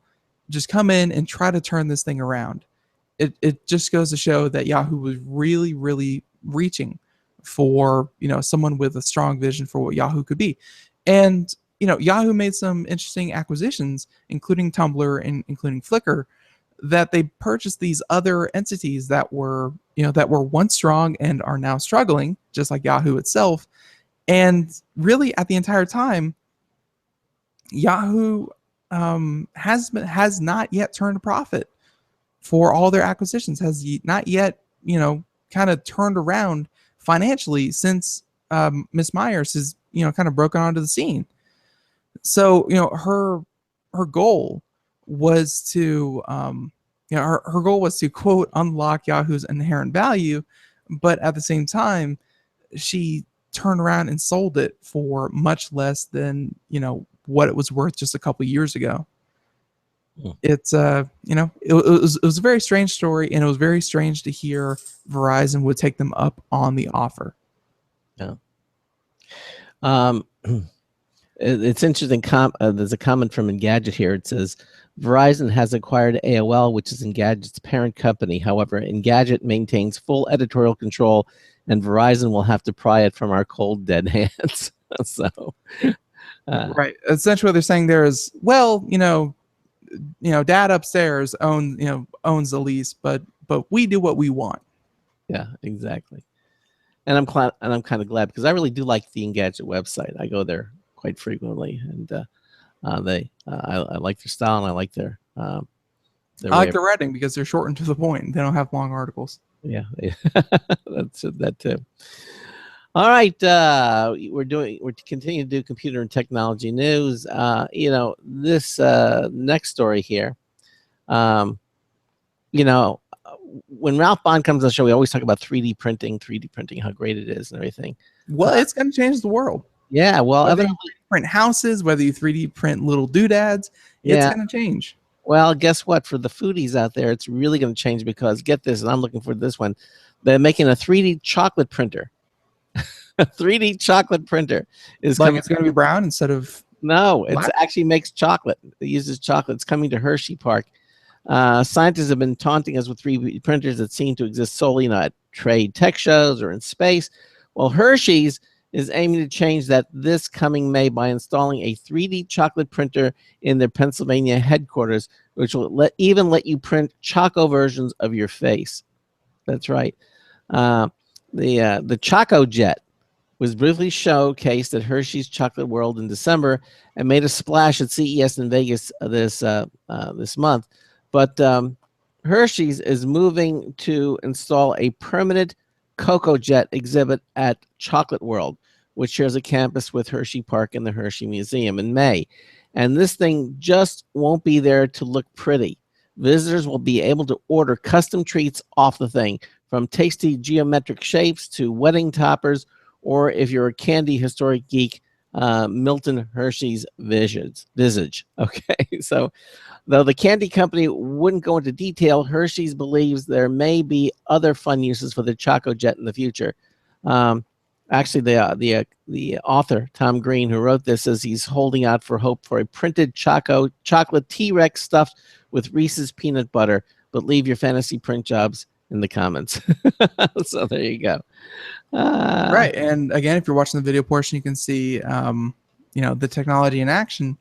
And 3D printing doesn't shock me anymore. You can do a lot of cool things with it, but I guess some of the designs, no confectioner ever would be able to print, would be able to make some of the designs that this chocolate, printer is able to make. Just like that one. The importance, I guess, is, it's just gonna be chocolate. And the only thing they really did was take what looks like a MakerBot 3D printer and somehow made it use, instead of resin and plastic resin, it somehow designed it to use chocolate instead. Yeah, which I guess has its own sets of which I guess has its own set of challenges. But it's just going to be something cool. It's not going to change the world of food as we know it. Chocolate. What are you gonna do? Yum. Yeah, no, I would eat the ink. I would just take the ink cartridge off and just chug straight from. But okay. So one of the other stories that we didn't get to yesterday, and I think we have time to get into it, is I mentioned this like last week. This actually happened last week, and it's something that we should really talk about, and how ARM was recently sold to SoftBank. And there's this article is going to focus on the PayPal mafia kind of aspect to it, but the acquisition was very, very important in its own right. So this is from Motherboard, and it's not the article I wanted, but it's going to be close enough that I think it's going to do its job. So on the morning of Monday, the 18th in July, we woke up to find that ARM, arguably one of the biggest British post-war technology success stories, has accepted a $32 billion buyout. $32 billion from the Japanese technology firm SoftBank. So although the initial shock may have worn off, the longer-term implications are still unclear. So ARM, or ARM, a chip design firm with technology in almost every cell phone, and yeah, I cannot drive that home enough. It's in every cell phone. This is that's why they had that $32 billion price tag, is because the technology is so ubiquitous. It's not in the iPhone though. Apple makes its sure? own chip. Apple makes its own chip. Yeah, the A8, A7, the A8, it was the latest version. They make their own chip. They don't use the ARM chip. But that's right. Okay. So, everyone but iPhone. Although, it first appeared that the Apple iPhone in the range of ARM-based mobile processors. I'm pretty sure Apple has some stake in ARM. Maybe, evidently, because the article says so. So yeah, I'm 99% sure that definitely all Android, potentially most iPhone, have ARM technology within them. Okay. So, of course, as the article says here, whether you own an iPhone or an Android phone, the processor at the heart of it will almost certainly be built around an ARM core. So, politically, the deal comes at a sensitive time in Britain, with only a few weeks after the whole Brexit thing. The British vote to leave the European Union. So, they're saying that the new British Prime Minister promised an industrial strategy to defend the national important sectors. And I guess, kind of protect the important sectors, shipping one of the largest, if not the largest tech company out of the country isn't exactly, the way to go about doing it. Yeah, wasn't exactly the way to go about this. The article even saying that ARM was the United Kingdom's last best hope. So, so while both the Prime Minister and the new Chancellor, the minister responsible economic and financial matters, equivalent to the role of the Secretary of the Treasury, were consulted ahead of the announcement and publicly welcomed the news and say that they were enthused and they were happy about the deal, which has been seen by many to raise questions around the new government's industrial policies. How good can your industrial policies be if you take one of, or even the biggest tech company in your arsenal, in your country, and sell it like right away? What kind of player does that make you on the global stage when you start cutting ties with more and more countries? So, anyways, they're saying that the company's long history in the sector is almost uniquely tied to the country that gave it birth. They're saying that spun out of the British computer company Acorn in a joint venture with Apple, and after the development of the process that powered the BBC microcomputer, the computers which defined the first generation of home computing in Britain. So they're saying that it's a sad day in Britain when they sold this. So, the article kind of goes on a little long here, but they're saying that but beyond all of this, the sale has potentially huge consequences for the technology industry, especially in ARM's hometown of Cambridge. So the technology cluster around Cambridge, known as Silicon Fen, has grown up with and around ARM's Cambridge headquarters and in the shadow of the University of Cambridge. So a 17 pound a share offer price gave ARM shareholders a 43% premium on last Friday's closing price and a 41% premium on the all-time high share price. So they made out well. So investors made out extremely well. So yeah, they're saying that a combination of new money in the hands of ARM's senior engineers and executives, many of whom had equity stakes in the company, and the concentration of talent in the region could well leave a lasting impact, funding a new generation of entrepreneurs in Cambridge in the same way that the much-lauded PayPal mafia did in Silicon Valley after the dot-com bust. Yeah. So I guess the quote-unquote mafia was that you're going to leave yourself a void, and that void has to be filled by something. And, this could either be really, really bad because, you take one of your established companies, sell it off, all the technology that's already in all the different phones around the world. Mm-hmm. You leave yourself open to, well, we just can't compete with that. We sold it off, and now, no startup is ever going to have the amount of pool that, such a well-established company had. Yeah. Or it could be really, really good in saying that, well, now that leaves new companies, new startups, new technologies, new research to be done, and potentially fill the hole that is now left by such an establishment. Out with the old, in with the new, and it could just be, that's just what they needed. What is actually going to happen? We're going to find that out pretty quickly because, yeah, ARM is such a huge company, and to sell it off to SoftBank, it's it's going to have some pretty lasting effects. Yeah, they're saying it's going to be everywhere on the Internet of Things. Right. Yeah, ARM is all about mobile. So if ARM is a processor, just like the Intel i7 or whatever processor out there, it's made for mobile devices, and mobile devices, those processors are being used in cars. They're being used in, now, as Charles said in the first hour, refrigerators. They're being used in the Internet of Things.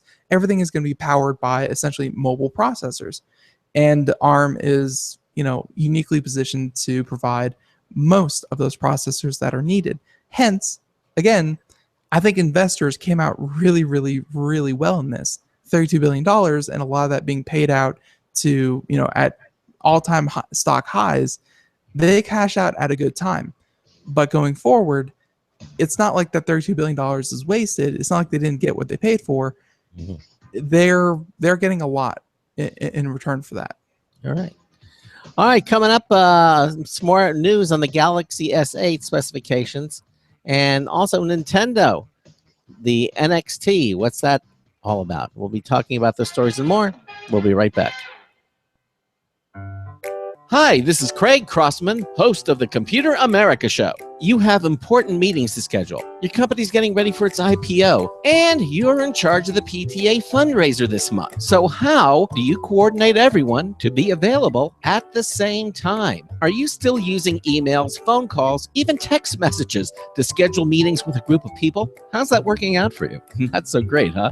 It's a fact that every day, millions of people suffer from scheduling headaches. Well, with Doodle, scheduling meetings with a group of people is quick and easy.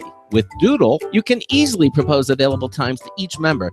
Each one checks off the times that they're available, and then you simply pick the time that works best for the group, all in an easy-to-read display that integrates with your existing calendar. Nothing could be more simple. Give Doodle a try for free, and like millions of Doodle users, you'll truly see how easy it is to find the perfect date and time for all your meetings. That's www.doodle.com. Looking for a best friend? Brother Wolf Animal Rescue has your best friend waiting just for you. The mission of Brother Wolf Animal Rescue is to help build a sustainable, no-kill community where no dogs or cats are ever killed for population control, where true euthanasia is reserved only for animals who are irremediably suffering, or for animals who are truly a threat to society and with no hope of rehabilitation. Brother Wolf staff and volunteers go door to door, neighborhood by neighborhood, to educate citizens about local resources available for at-risk pets and to help their families connect with those resources. Brother Wolf's community-based approach to no-kill helps keep family pets healthy, happy, and in their homes and out of the local shelter system in the first place. For more information or to make a tax-deductible donation to this wonderful 501c3 organization, visit their website at www.bwar.org. Help to realize Brother Wolf's vision when no animal is euthanized for lack of a home. Who's a good boy?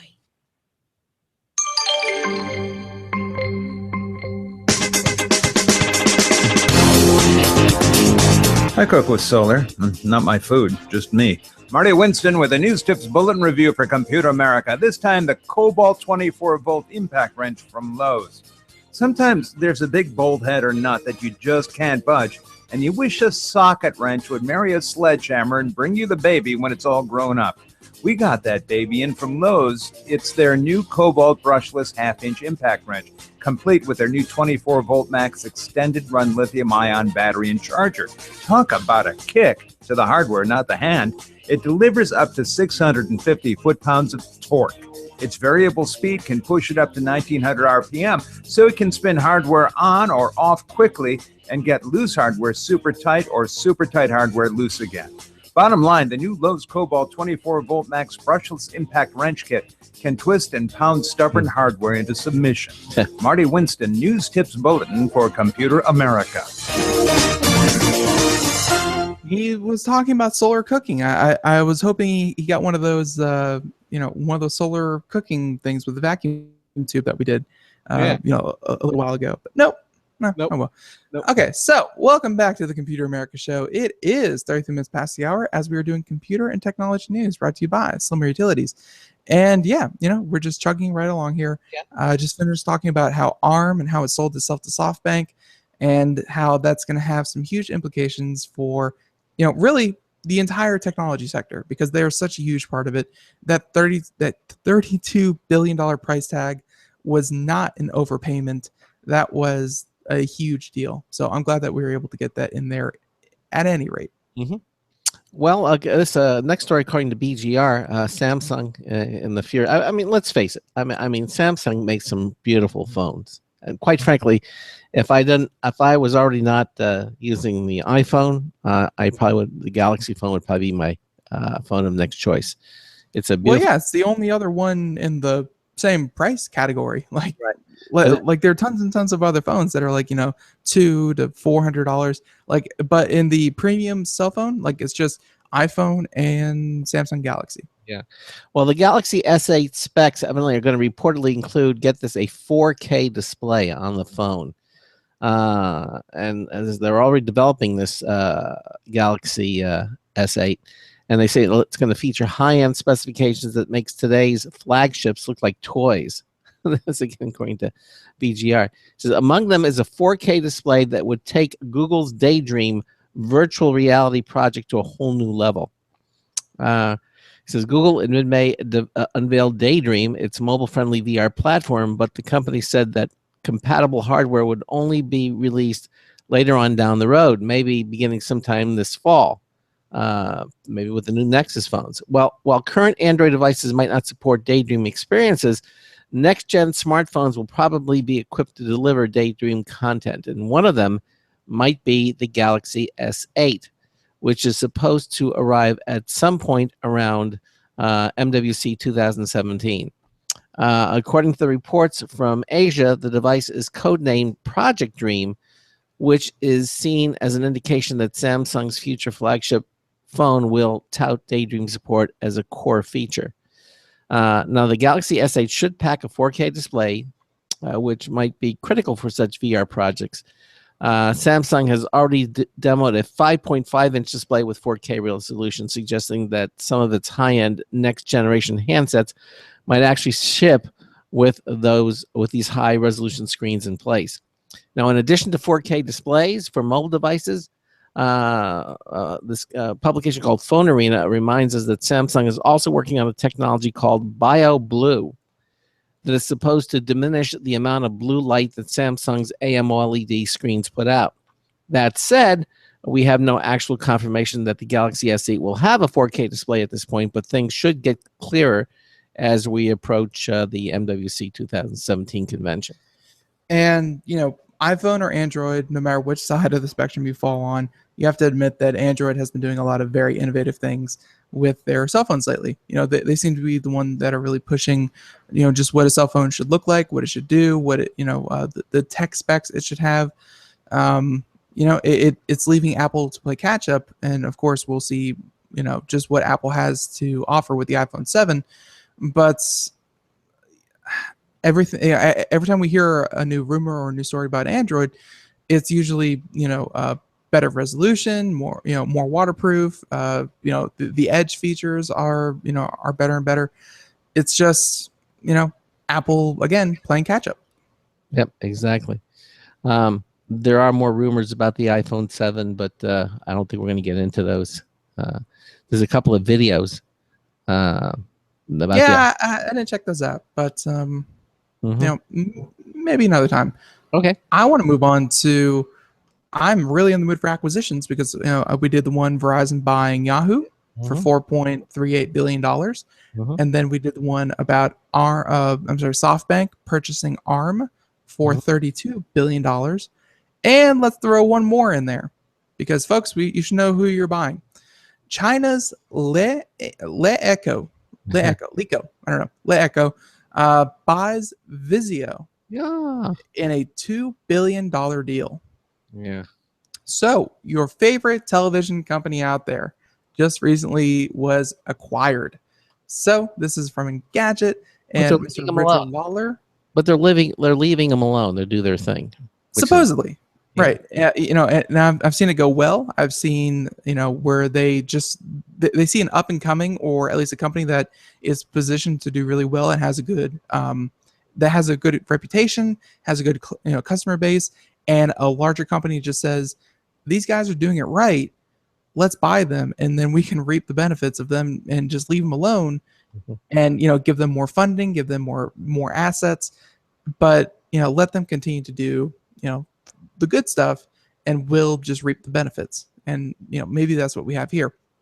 So today, at an event in Los Angeles, Vizio announced that it will sell to China's Leeco, or formerly Le TV, for $2 billion. So of course, just like Greg said, don't expect much to change on store shelves. The company plans to continue operating under Vizio as a wholly owned subsidiary. So the exception to this is its viewer data business, Inscape, which we learned about last year, where Vizio filed plans for a now unnecessary IPO, which will spin off and operate as a separate privately owned company controlled by Vizio founder William Wang.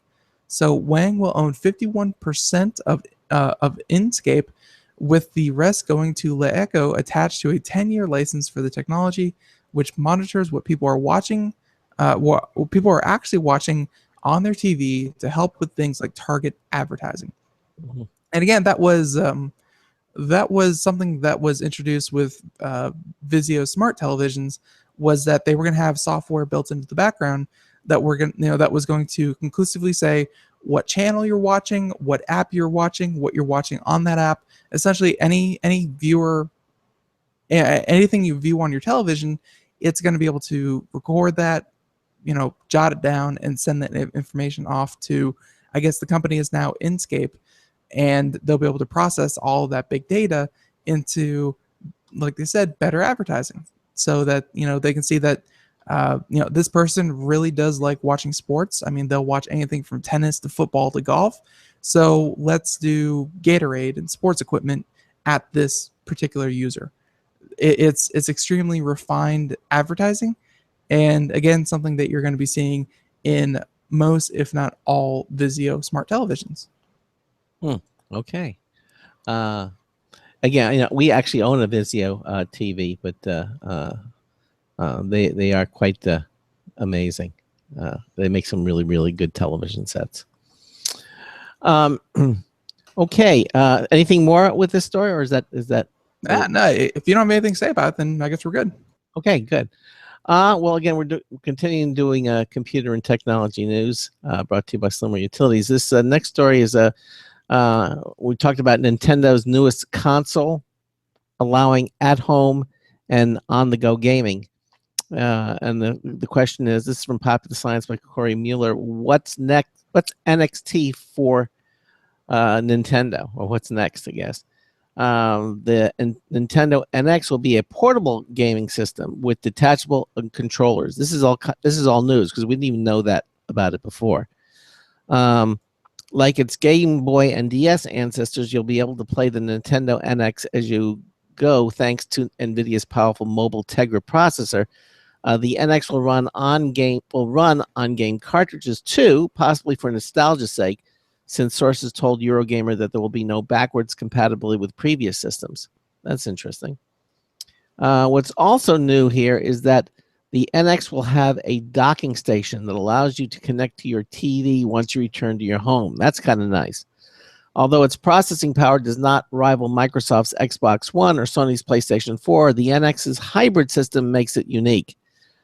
This gaming system is Nintendo's modern version of the old Game Boy Advance as a GameCube controller, all wrapped into one.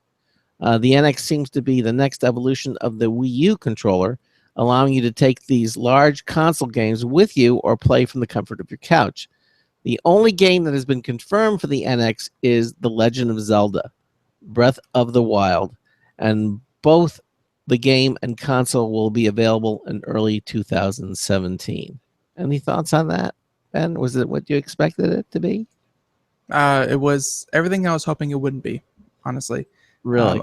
I was hoping that Nintendo was going to be competitive with, with Xbox and PlayStation, but to hear that they're not even going to be competitive with the Xbox One, let alone the Xbox One S, let alone Project Scorpio, let alone the PlayStation 4.5 update.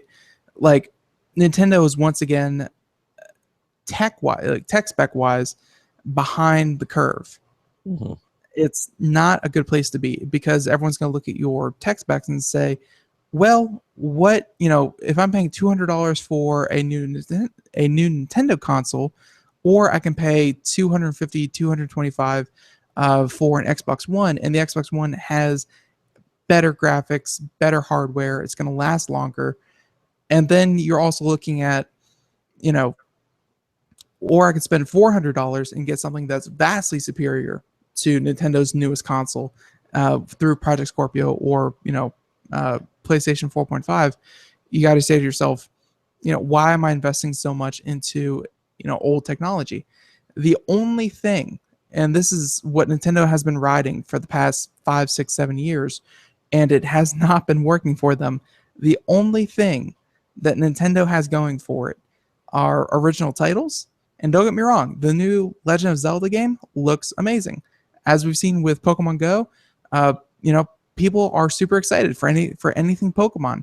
Nintendo has a lot of great IPs, but when you lock them onto a console that has crap hardware, and the only thing it has going for it are the IPs, and that's something. Don't get me wrong, but it's not like, it hasn't been enough for the past 5 years. And the only other thing that this particular console is going to have going for it seems like it's going to be, some kind of tablet controller kind of deal. You pick it up, you take it with you. You go out of the house and you play it on the bus, or you do whatever with it. And then as soon as you get home and you want to play and you want to play with it, you go over to the docking station, put it in the docking station, and it becomes a console. So like that's what I'm getting from it, is that it's essentially a console within a tablet, or some kind of handheld gaming device. And as soon as you get home, you plug it into the dock, and then it becomes a console for your television, all in one swift motion. Like that is definitely unique. But is it something people are going to go for? Because we're seeing, cell phones and smartphones eat away at Nintendo's handheld console market. Yeah. Because because everyone has a video game in their pocket. I mean, let's face it. I mean, that generation, it used to be before the advent of smartphones. It doesn't make sense to have it, because every smartphone out there is not capable of playing incredible games, and it makes you wonder why they're coming out with something like this. I'm not very trusting that Nintendo is doing the right thing here. I think that these are, actually pretty bad directions for the company. Mm-hmm. And but me saying it and Nintendo doing it, they've been around for 125 years. I just hate to see that a company that's been around for 125 years can't be agile enough to develop on a 3 to 4 year cycle. Mm-hmm. Like, everything that they're doing is so behind technology wise that any other company that did this, they would be out of business. But because Nintendo is so rich and established, they're able to hang on. Yeah, I just don't see it as a good move. Okay, I would tend to agree with you there. So, all right. Anywho, that's that. Let us move on over to. All right, how about this one? No, I don't like that one. All right, so we're going to do one because I am a huge fan of Netflix. What's not to like? It's quite a large catalog for $9, $8, $9, $10, whatever it is they raised it to. Well, here's from a website called Allflix, and yeah, turns out the price per hour spent watching is incomparable to cable television. So this is from Allflix, and this is by Stephen Lovely. Subscribers pay 61 cents per hour for cable, but only 20 cents per hour for Netflix. So Netflix is cheaper than cable, but that doesn't mean much because after all, a service is only worthwhile when you use it. So rather than asking how much Netflix costs relative to cable, we should instead ask how much does Netflix cost per hour of content viewed, and how does that compare to cable's figures? Which makes sense because cable has tons and tons and tons and tons of more content than Netflix does, including live content, like news and weather and what have you. That's something Netflix can't really compete in. So, saying that Netflix is $10 while cable is, 30, 40, $50, that doesn't tell you much. But the math is pretty simple. So they went ahead and did it. And they're saying that 75 million Netflix users streamed 125 million hours of content every day. That's a lot of hours. So that's roughly 100 minutes per user per day, using the price of Netflix's most popular plan, which is again $10 per month for 1 month. We can say that the average user pays about 33 cents per minute of content, or about 20 cents an hour. Not bad. But cable, and here's where the numbers get a little fuzzy because cable is what it is. The Nielsen ratings aren't what they used to be. But the Nielsen tells us that the average American adult cable subscriber watches 2,260 minutes of TV per week, including time-shifted TV. Okay. Fun fact. So that's about 5.38 hours a day, 161.43 hours per 30-day month. And thanks to the Lichtman research, we know that the average American pays about $99 a month for cable. Wow. That's crazy. Yeah. About $100 on average. I did not think it'd be so high. Yeah. So that means that the subscribers are paying a whopping 61 cents per hour to watch cable television, which is about 3 times as much users pay for Netflix. Yeah. So, and of course, these are ballpark figures because, like I was saying about the Nielsen ratings and all the other stuff, when it comes to cable television, Netflix can do it very easily. They're all digital, they're all streamed and all that kind of stuff. It's very easy to quantify just how much people are watching, what people are watching, yada, yada, yada. But for something like cable television that is, yes, it's going over digital lines and stuff like that, but it can't be as easily tracked and monitored as, as Netflix, as a streaming service. So, the numbers are probably a little wrong. Getting down to the point cents is, I think, is a little, a little presumptuous. But let's just say 60 cents per hour of cable television, as opposed to 20 cents per hour for Netflix. It's I think this is kind of outlining what a lot of people who already subscribe to Netflix know. Netflix, for what you get, $10 a month is an extremely good bargain. Yeah. For the amount of content that you're watching. Yep, it is. So, I mean, this is an affirmation of something that we pretty much already knew, but 20 cents an hour, not bad. Okay. There's one story that we had from yesterday that I wanted to do. And that was from Popular Science, that the artificial intelligence robots or bots are about to get emotional. Okay. Yeah, because that's what we need. We need toasters that will say, do you really need that other piece of toast? Do they get judgmental? Well, again, according to Popular Science, we already interact with artificial intelligence in our daily lives. Obviously, Furby and Clippy were the early forms. Okay. I see you're writing a paper. Do you need help with that? Yeah. Shut up, Clippy. Get out of here. And then Clippy turns into a bicycle and rides away. That's right. Of course, we're using things like Siri today and Google Talk and Cortana. Virtual assistants. Virtual assistants. Well, as Cognitive Architectures Conference in New York last week, at that, A professor in the cybernetics department at the Moscow Engineering Physics Institute proposed a multi-part test. It involved a human and a machine interacting, but under the guise of avatars in a virtual world. The two sides play games involving teamwork, trust, betrayal, and various methods of social communication. If the AI is emotionally adept, it would form a bond with the human, who might eventually choose the AI's well-being over their own.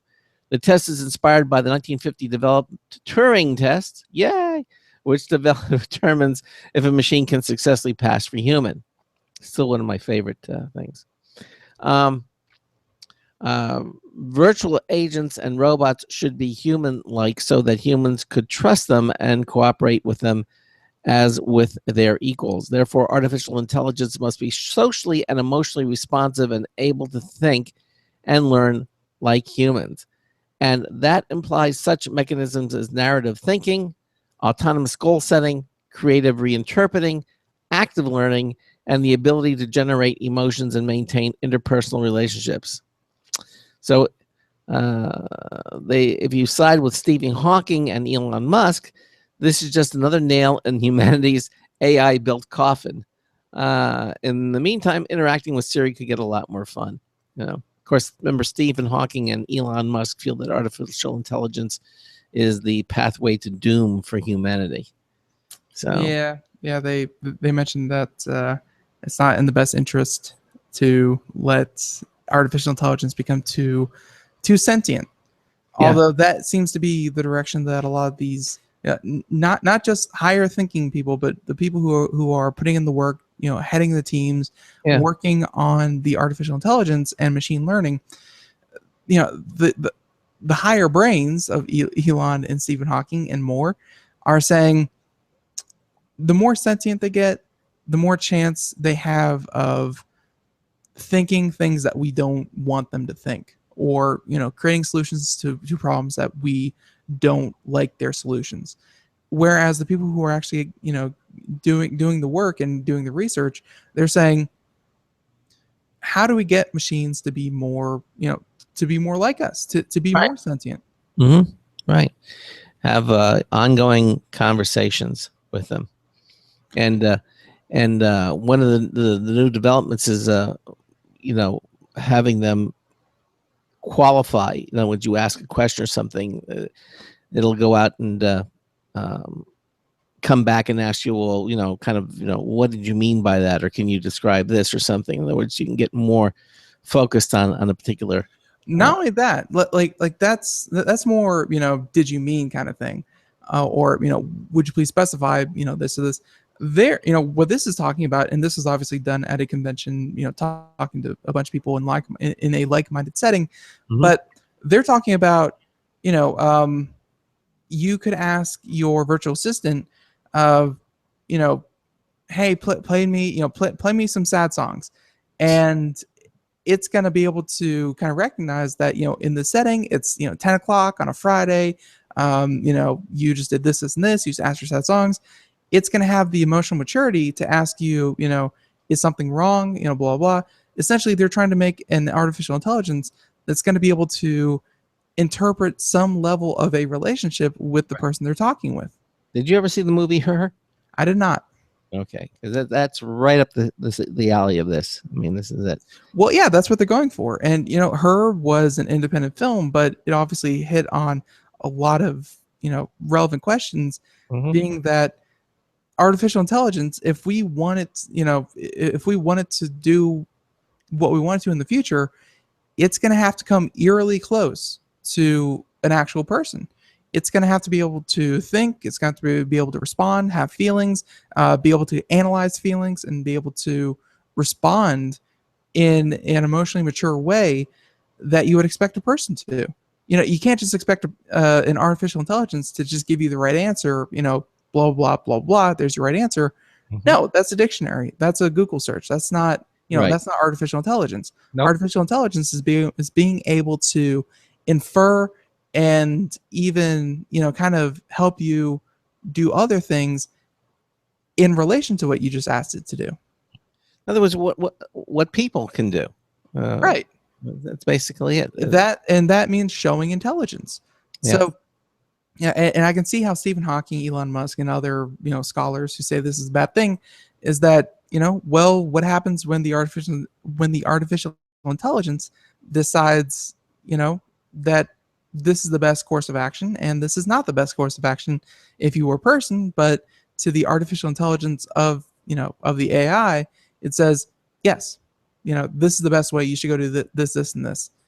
It's Well, I think they're more worried, if they give it control over our nuclear weapons, nuclear weapons. There's a U in nuclear, but there's Yes. no U after the C. 90 seconds. That's what they're concerned about too. But no, this article is talking about the Turing test, and the Turing test isn't just enough to say, well, that might be a human. The Turing test is going to be, you're going to be able to tell it about your day, and it's going to be able to ask you insightful questions, and it's going to be able to help you do, work through certain problems. And that's going to show emotion. That's going to show, cognition. That's going to show a lot of things that we just don't have yet.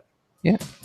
60 seconds. All right, that about wraps up the show. Again, thanks to Charles Tendell for filling in the first hour. Tomorrow in the first hour, we'll have more computer and technology news. And in the second hour, the Giz Wiz is going to be joining us. Dick DiBartolo, Mad Magazine's maddest writer. He's a fun guy, and we're going to be talking to Dick about all the cool things that he finds on the internet.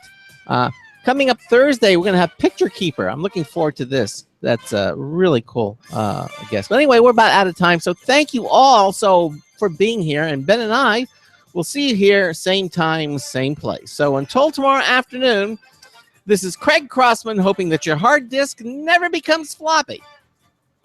We'll see you tomorrow. Have a good one, everyone. Bye-bye. Hopefully tomorrow's guest will be here. Seconds.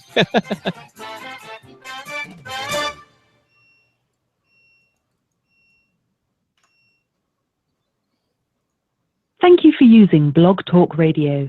Goodbye. Okay, everybody watching, thank you all for being here with us. And as I mentioned, the Giz Wiz is going to be joining us tomorrow. We look forward to seeing you here. Have a great day. We'll see you tomorrow. Bye-bye, everybody.